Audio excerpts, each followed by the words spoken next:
In Wyoming's red desert, where the wind has whispered for centuries through sagebrush seas and painted canyons, two fragile lives took their first breaths beneath a sky dripping with stars.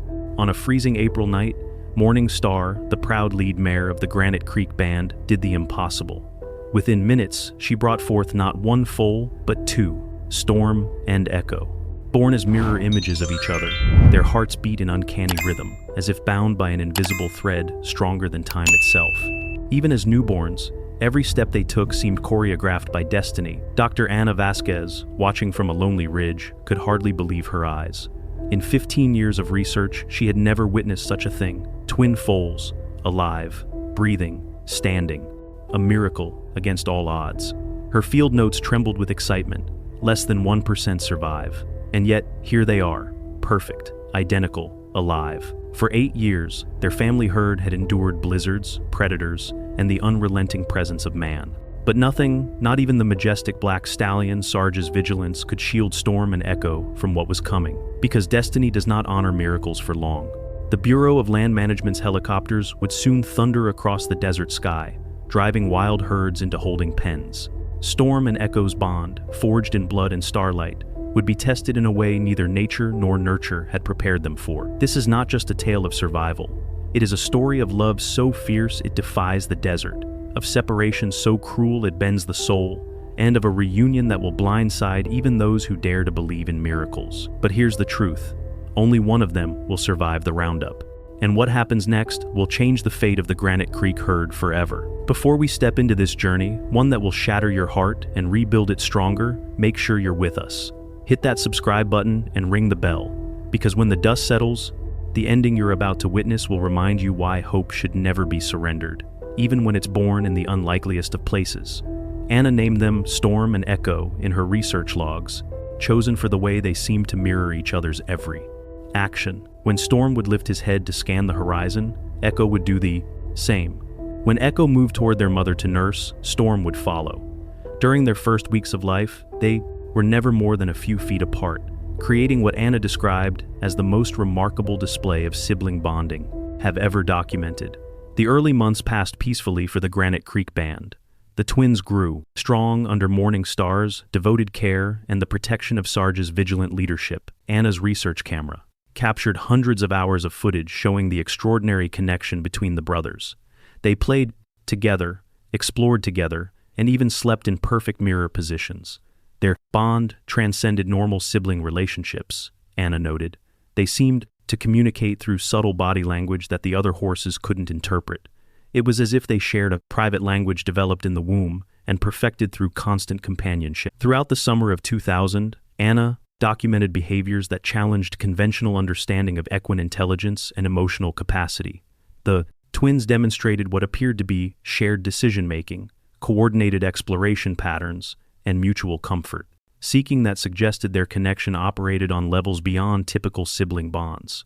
But this idyllic existence was about to be shattered by forces beyond their control. The Bureau of Land Management's Wild Horse Roundup was scheduled for September 2000, part of an ongoing effort to manage what officials claimed was an overpopulated range. The Granite Creek Band, along with hundreds of other horses across the Red Desert, was targeted for removal. Matthew Davies had been working BLM roundups for 12 years, first as a contractor, pilot, and later as an operations coordinator. At 45, he was a veteran of dozens of captures, each one presenting unique challenges and emotional difficulties. But nothing in his experience had prepared him for what would happen on the 23rd of September, 2000. The operation began at dawn, Matthew later recalled. We used helicopters to push the horses toward temporary holding corral set up in Bitter Creek Canyon. It was supposed to be routine, separate the animals by age and condition, process them for adoption or long-term holding. Ana had received permission to observe the roundup as part of her ongoing research. From a designated viewing area nearly a mile away, she watched through binoculars as the Granite Creek Band was herded toward the trap corral along with 47 other horses. The twins stayed close to Morning Star throughout the initial drive. Ana remembered, even in the chaos of the helicopter noise and unfamiliar terrain, they maintained their connection. I remember thinking that if any horses could survive the separation process intact, it would be these two. the first sign of trouble came when the horses entered the trap corrals. The confined space and presence of humans created panic among the wild animals. Horses reared and circled, their natural flight response triggered by the inability to escape. In confusion, Morningstar was separated from her colts. The twins, now 6 months old and still dependent on their mother for guidance and protection, found themselves pressed against opposite sides of the temporary panels as larger horses surged between them. Matthew was coordinating the sorting process when he noticed something unusual. 2 colts, identical looking, were calling frantically to each other across the corral. They were trying to reach each other, but the crowd of horses and the layout of the panels made it impossible. The BLM protocol required immediate sorting. Stallions to one area, mares to one another, foss grouped by age and size for easier processing. In the efficiency of focused environment of a large-scale roundup, individual animal bonds were secondary to moving hundreds of horses through the system quickly. "We had to work fast," Matthew explained. "The longer horses stay in those temporary corral, the more stress they experience. The goal is always to process them as quickly as possible." Storm was directed toward the eastern corral with a group of other colts his age. Echo, caught in a surge of horses moving in the opposite direction, was pushed toward the western holding area. For the first time in their lives, the twins were separated by more than a few feet. Anna watched in horror as the distance between the brothers grew. Their calls to each other were heartbreaking, she wrote, high-pitched whinnies that carried desperation and confusion. They kept trying to circle back toward each other, but the human handlers and the crowd of other horses made reunion impossible. The separation became permanent when Storm was loaded into a transport trailer bound for the Cannon City holding facility in Colorado, while Echo was designated for the Elm Creek facility in Nebraska. The decision was made purely on logistics. Cannon City had space for 30 colts. Elm Creek could accommodate 25. "It was just paperwork to us," Matthew admitted years later. Horse number 247 and horse number 248 processed and transported according to available space. We had no idea we were separating twins, no understanding of what that bond meant to them. But Anna wasn't the only one who recognized the tragedy unfolding. Camila Santos, a veteran BLM wild horse specialist with 15 years of experience, had been working the roundup as a behavioral consultant. Unlike the other staff focused on processing efficiency, Camila had been specifically watching for signs of stress and trauma that might require intervention. "I heard those calls," Camila later recalled. "Every horse person knows the difference between general distress and specific calling.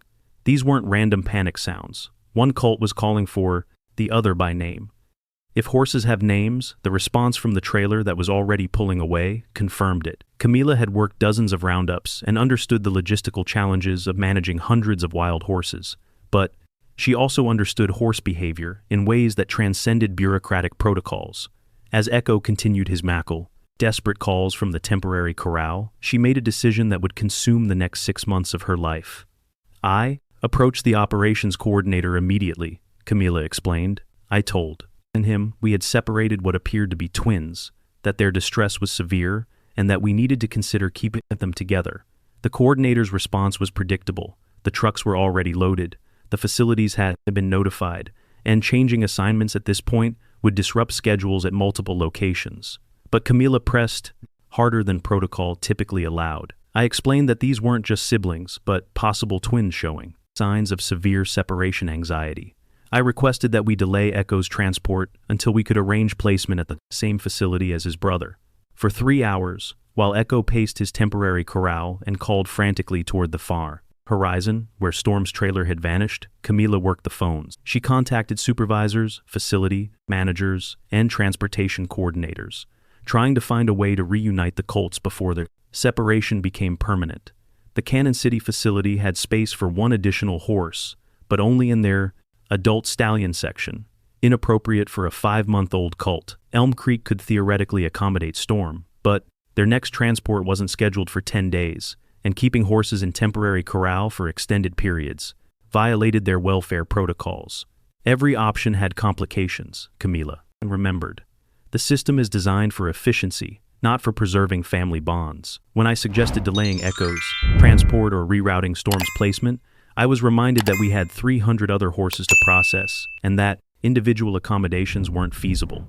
As afternoon turned to evening, Camilla's frustration grew, alongside Echo's obvious distress. The young colt had refused food and water, spending his time pressed against the corral panels facing east, still calling intermittently for his missing brother. "I had never seen anything like it," said Miguel Torres, a ranch hand helping with the temporary corral. "That little horse was heartbroken. You didn't need to be an expert to see it." Camila sat with him for hours, trying to comfort him, but nothing helped. Camila made one final attempt, calling her regional supervisor at home that evening. She presented a detailed case for the twins' reunion, citing studies on wild horse family structures and the psychological impact of sudden separations. Her supervisor listened patiently before explaining the reality of bureaucratic constraints. "The decision has been made, the paperwork processed, and the horses are already in the system," he told her. "I understand your concerns, but we can't reorganize multiple facilities for two animals, regardless of their relationship." That night, Camila camped in her truck near the temporary corral, listening to Echo's continued calls and documenting his behavior for a report she hoped might influence future protocols. Every few hours, the young colt would position himself at the eastern edge of his enclosure and call out toward Colorado, where somewhere in the darkness, his brother was traveling further away with each passing mile. "It was the most heartbreaking sound I'd ever heard," Camila wrote in her incident report. "A young animal calling for his family, unable to understand why no one was responding, why no one was coming back." When Echo's transport arrived the following morning, Camila made one last desperate attempt. She offered to use her personal vehicle to drive the colt to Cannon City to pay for the additional care costs, to take personal responsibility for any complications. Her requests were denied on liability grounds. As Echo was loaded into the trailer bound for Nebraska, his calls became desperate, almost frantic. Camila stood at the loading ramp, tears streaming down her face, knowing she had failed to prevent a tragedy she clearly saw coming. "I promised myself that day that I would find a way to bring them back together," Camila said years later. "Even if it took years, even if I had to work outside the system, those two horses deserved to be reunited." Anna's final observation of the roundup would haunt her for years. As Storm's trailer disappeared down the dusty access road toward Interstate 80, Echo was still, calling from his temporary corral, his voice carrying across the desert until it was lost in the wind. The immediate aftermath of separation was devastating for both colts. At the Cannon City facility, Storm refused food for 3 days, spending his time pressed against whichever corral panel faced east toward Nebraska. Staff noted his behavior as adjustment difficulty, common among wild horses adapting to captivity. Echo's reaction was even more severe. At Elm Creek, he developed what veterinarians described as separation anxiety, exhibiting repetitive behaviors and showing little interest in socializing with other horses. His calls for Storm could be heard at dawn and dusk, a haunting sound that affected both staff and other horses.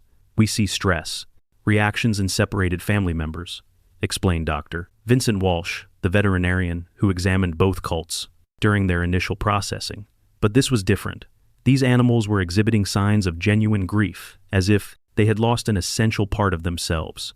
For the next 6 months, Camila worked tirelessly within BLM protocols to arrange a reunion. She filed formal requests for horse transfers, researched sanctuary options that might accept both animals, and compiled detailed behavioral documentation supporting her case for special accommodation.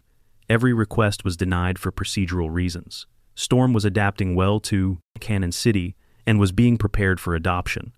Echo was classified as having behavioral issues at Elm Creek, making him unsuitable for transfer. The official position was that both horses were receiving appropriate care, and that their initial distress had been temporary adjustment difficulties. The system wasn't designed for cases like theirs. Camila reflected individual animal needs, especially emotional needs, weren't part of the equation. "We manage populations, not relationships." Camila's persistent advocacy eventually became a liability to her career advancement. Supervisors began viewing her as difficult and overly emotional about routine operations. Her requests for policy reviews were dismissed as impractical, and her documentation of the twins' ongoing behavioral issues was filed away as anecdotal rather than actionable data. In spring 2001, Camila accepted a transfer to a different regional office, partly to escape the professional consequences of her failed advocacy, but she never forgot Storm and Echo, continuing to monitor their status through unofficial channels and maintaining detailed records of their separation case. The twins spent their first winter in captivity in very different circumstances. Storm, despite his initial trauma, gradually adapted to life at Cannon City. The facility's spacious pastures and experienced staff helped him develop social connections with other horses. He grew strong and healthy, though staff noticed he remained more alert and searching than typical horses his age. Echo's experience at Elm Creek was more challenging. His depression and anxiety persisted for months, affecting his physical development and social integration. It wasn't until autumn 2001 that he began showing interest in his surroundings and forming tentative relationships with other horses. Both facilities attempted to find adoptive homes for the colts, but potential adopters were often deterred by their behavioral quirks. Storm was described as, quote, restless and unfocused, while Echo was labeled antisocial and difficult to train. The years that followed brought different paths for each twin. Storm was eventually adopted by a ranch family in Montana who specialized in gentling wild horses. Under their patient care, he learned to accept halter and lead rope, though he never fully lost his searching behavior, constantly scanning horizons, as if looking for something or someone. He was always searching, explained Robert Evans, Storm's adopter. Every morning, every evening, he would stand at the fence line and call out toward the horizon. We knew he was looking for something, but we never imagined it was his twin brother. Echo remained at the Elm Creek facility for 3 years before being transferred to a long-term holding pasture in Kansas. The 8,000-acre facility housed over 600 horses considered unadoptable, older animals, those with behavioral issues, or horses with chronic health problems that made placement difficult. He became more alert, more responsive, observed Carmen Rodriguez, a facility manager who had worked with Echo since his arrival. It was as if he sensed something important was about to happen. Throughout these years, Anna continued her research on wild horse behavior, but the memory of the separated twins haunted her work. She regularly contacted both facilities for updates on Storm and Echo, documenting their development and maintaining detailed records of their behavioral patterns. I couldn't shake the feeling that we had witnessed something significant. Anna explained, the bond between these twins represented something science hasn't fully understood about animal consciousness and emotional connections. Their separation felt like an interrupted experiment in nature's capacity for love. In 2008, Anna made a discovery that changed everything. While reviewing 5 years of behavioral data from both horses, she noticed patterns that defied coincidence. Storm and Echo, despite being housed 800 meters apart, exhibited synchronized behaviors that suggested their connection remained intact. They both developed the same routine, Anna noted. Every morning at sunrise and every evening at sunset, both horses would position themselves at the highest point of their respective enclosures and call out toward the east and west, respectively. Staff at both facilities had noted this behavior, but never connected it to their separated twin. More remarkably, veterinary records showed the twins had experienced similar health events at nearly identical times. A respiratory infection in winter 2005, a minor leg injury in spring 2007, and digestive issues during the summer of 2008. It was as if they were still connected by some invisible thread. Anna observed two hearts beating with the same rhythm despite hundreds of miles of separation. Anna's research caught the attention of Dr. Diana Foster, director of the American Wild Horse Sanctuary in Flass, Colorado. Dr. Foster had been following Anna's work and was particularly interested in the psychological impact of family separation on wild horses. Anna's documentation suggested something extraordinary.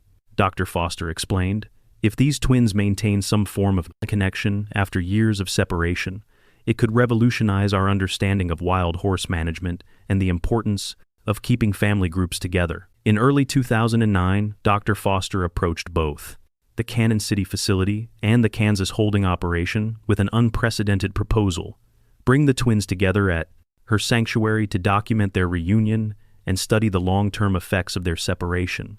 The logistics were complicated. Storm would need to be transported from his adoptive home in Montana, where he had lived for 6 years. Echo would need to be moved from the Kansas facility, where he had spent nearly 9 years. Both horses would require extensive health evaluations and behavioral assessments. Matthew Davies, now working as a consultant on humane wild horse management practices, learned about the reunion plan through the professional networks. The memory of that September morning in 2000 had stayed with him, and he volunteered to coordinate the transportation logistics.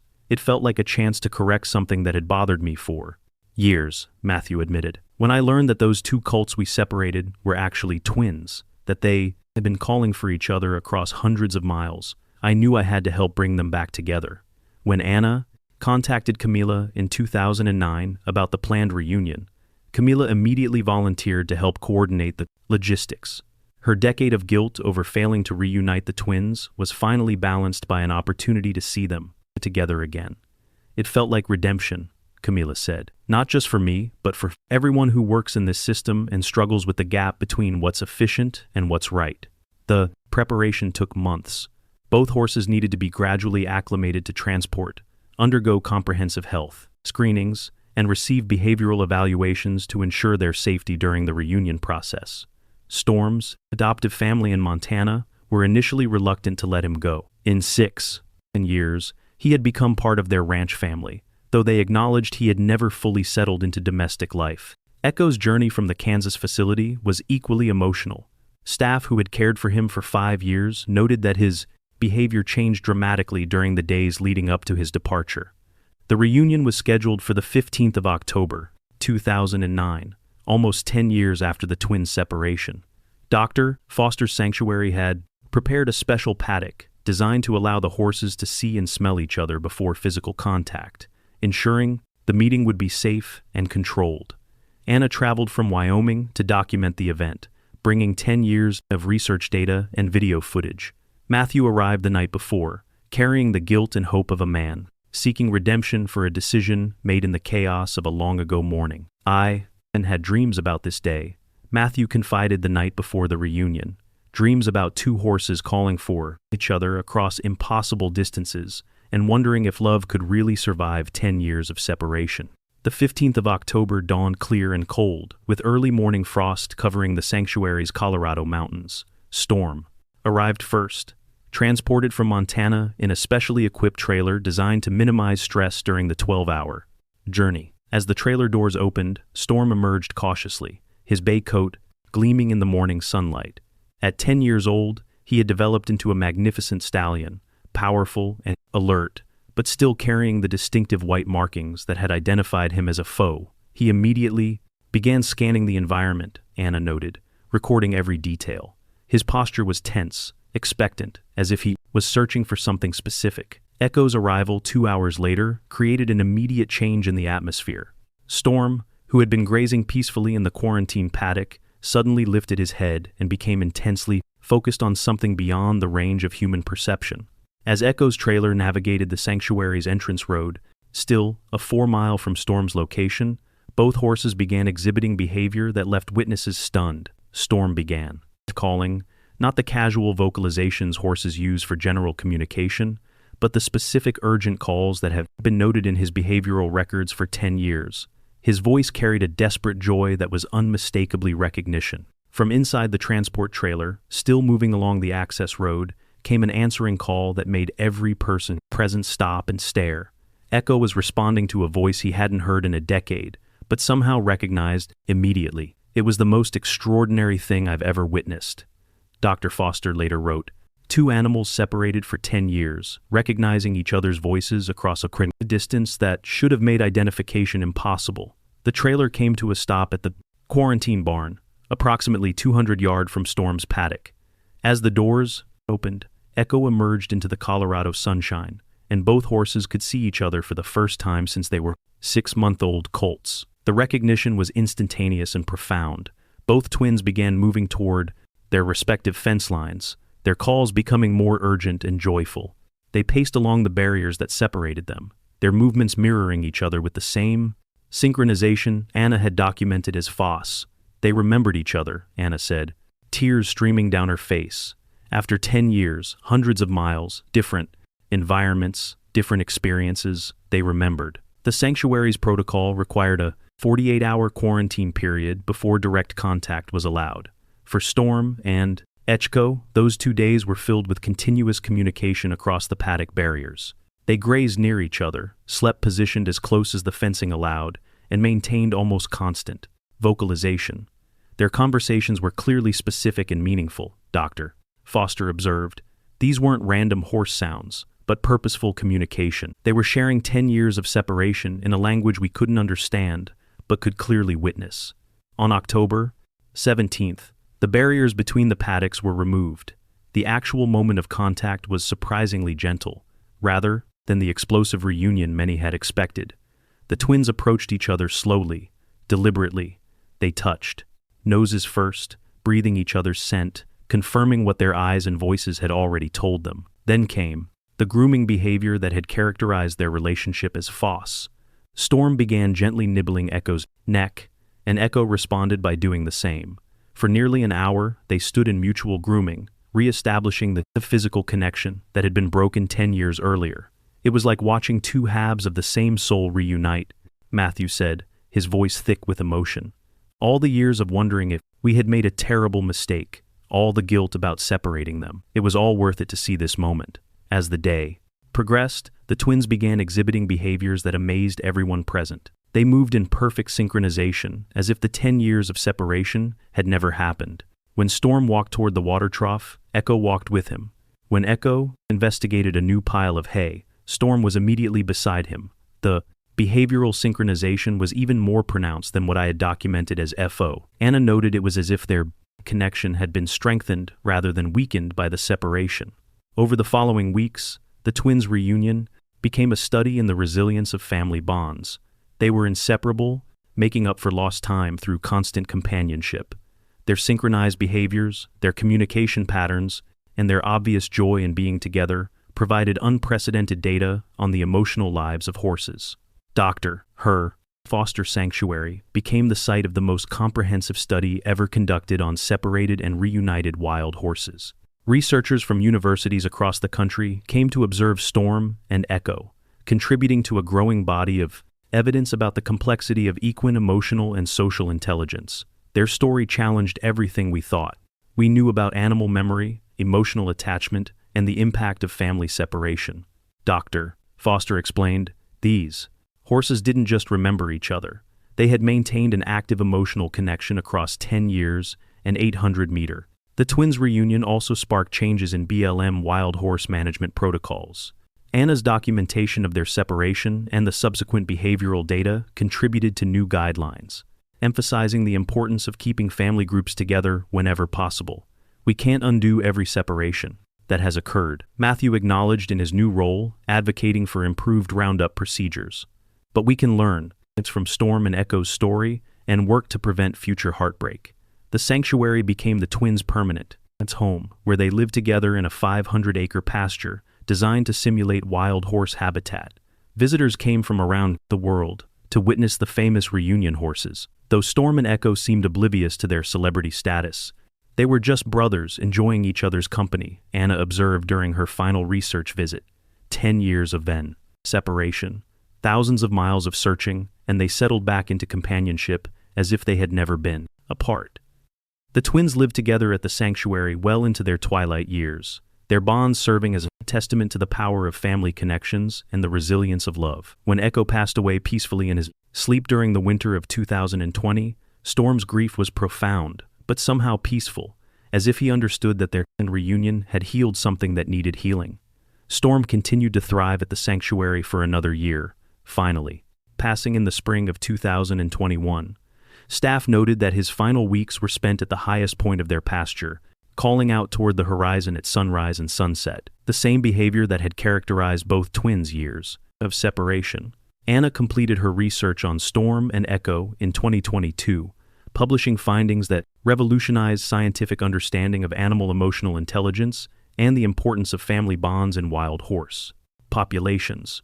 Her work contributed to policy changes that prioritized keeping wild horse families together and led to the development of new reunion protocols for separated animals. Storm and Echo taught us that love transcends time, distance, and circumstance. Anna would later write in her final paper, Storm and Echo's journey proves that some connections are so fundamental to identity that severing them leaves scars lasting years. But it also proves that when those bonds are restored, healing can be nothing short of miraculous. At the sanctuary today, a bronze plaque marks the sacred ground where Storm and Echo touched noses again after a decade apart. It reads simply, "Two hearts, one rhythm, separated by fate, reunited by love." Visitors stop, often in silence, as if the air itself holds the memory of that September morning in 2000. For Matthew Davies, the roundup officer who witnessed it, the memory still cuts deep.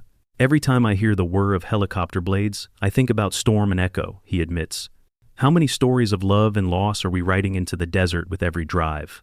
Their reunion reminds me that maybe, just maybe, some of those stories still have a chance to end in hope." Dr. Foster's sanctuary has since become a beacon not just of protection, but of reunion.